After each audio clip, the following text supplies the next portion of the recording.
Hi friends, welcome to sapadunallairukku channel. எல்லாரும் எப்படி இருக்கீங்க? எல்லாரும் நல்லா இருப்போம். நம்ம சேனலை என்ன சப்ஸ்கிரைப் பண்ணாதவங்க போய் சப்ஸ்கிரைப் பண்ணிட்டு வந்துருங்க. வீடியோக்குள்ள போகலாம். இன்னைக்கு இந்த வீடியோல ரிங் சமோசா எப்படி செய்யலாம்னு பார்க்கலாம். தேவையான பொருட்கள்: 1 கப் பன்னீர் எடுத்துக்கோங்க. நெக்ஸ்ட் 2 தக்காளியை கட் பண்ணி வச்சுக்கலாம். நெக்ஸ்ட் ஒரு பெரிய வெங்காயம் ஸ்லைஸ் பண்ணி வச்சுக்கோங்க. ஒரு மிக்சர் எடுத்துக்கோங்க. அதில் சிறிய துண்டு இஞ்சி ஆட் பண்ணிக்கோங்க. நெக்ஸ்ட் 2 பச்சை மிளகாய், 4-5 பல் பூண்டு போட்டு நல்லா பேஸ்ட்டாக அரைச்சி எடுத்துகிட்டு வந்துடலாம். நெக்ஸ்ட்டு ஒரு கடாய் எடுத்துக்கோங்க. அதில் 1 டேபிள் ஸ்பூன் ஆயில் விட்டு, ஆயில் நல்லா ஹீட் ஆனதும் 1 டீஸ்பூன் ஜீரகம் போட்டு நல்லா ரெட் கலர் ஆகிற வரைக்கும் ஃப்ரை பண்ணி எடுத்துக்கலாம்.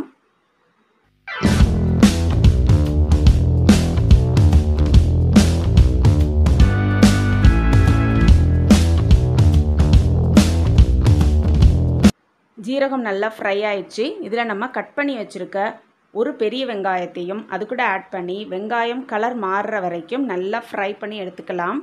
நெக்ஸ்ட்டு நம்ம அரைச்சி வச்சுருக்கோம்ல பச்சை மிளகாய், இஞ்சி, பூண்டு விழுது அதில் ஆட் பண்ணி பச்சை வாசனை போகிற வரைக்கும் நல்லா ஃப்ரை பண்ணி எடுத்துக்கலாம். அது கூடவே நம்ம மசாலாவுக்கு தேவையான உப்பையும் ஆட் பண்ணி நல்லா வதக்கிக்கலாம். நல்லா ஃப்ரை ஆனோன்னே நம்ம கட் பண்ணி வச்சுருக்க தக்காளியும் அது கூட ஆட் பண்ணி நல்லா வதக்கி எடுத்துக்கலாம். நெக்ஸ்ட்டு நம்ம எடுத்து வச்சுருக்க 1 கப் பன்னீரையும் அதில் ஆட் பண்ணி நல்லா வதக்கிக்கலாம். நெக்ஸ்ட்டு நம்ம வேக வச்சு எடுத்து வச்சுருக்க க்ரீன் பீஸ் பச்சை பட்டாணியும் அது கூட ஆட் பண்ணி நல்லா வதக்கி எடுத்தோன்னா நம்மளோட மசாலா ஸ்டஃபிங் சூப்பராக ஹெல்த்தியாக ரெடி ஆயிடுச்சு. இதை ஒரு பவுலில் ட்ரான்ஸ்ஃபர் பண்ணி எடுத்துக்கோங்க.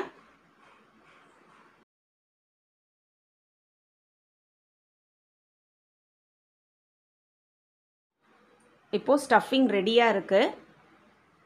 நெக்ஸ்ட்டு சமோசா செய்கிறதுக்கான மாவை ரெடி பண்ணிடலாம். ஃபஸ்ட்டு ஒரு மிக்சர் எடுத்துக்கோங்க. அதில் 2 தக்காளியை நல்லா கட் பண்ணி ஆட் பண்ணிக்கோங்க.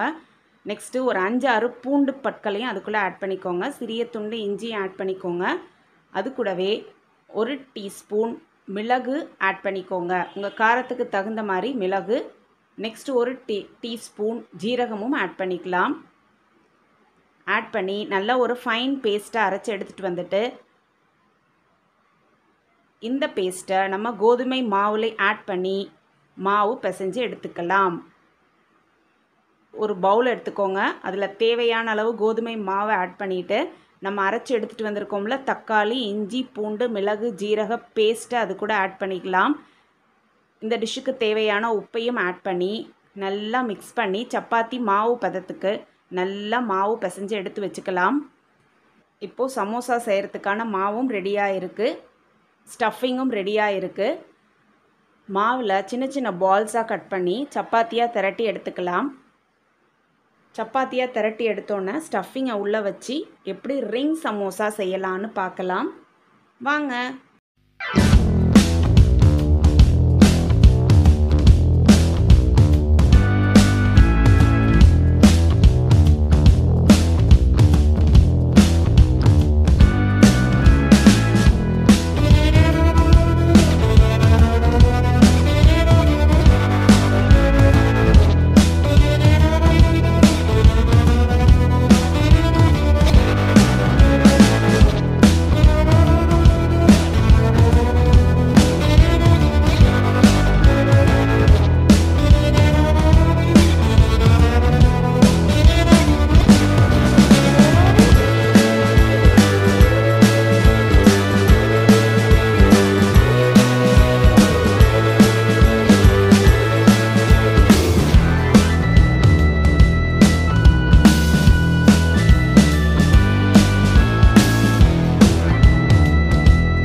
சமோசாவை ட்ரையாங்கிள் ஷேப்லேயே சாப்பிட்டு போர் அடிக்குதா, இதே மாதிரி ரிங் ஷேப்லேயும் செஞ்சு சாப்பிட்டு பாருங்கள்.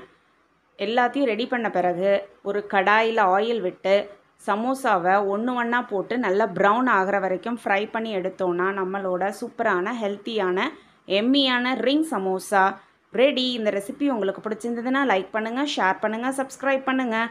அப்படியே பக்கத்தில் இருக்க பெல் ஐக்கானையும் கிளிக் பண்ணிக்கோங்க. அப்போ தான் உங்களுக்கு நோட்டிஃபிகேஷன் வரும். இன்னொரு வீடியோவில் பார்க்கலாம். அது வரைக்கும் காத்திருங்கள். பாய் பாய்.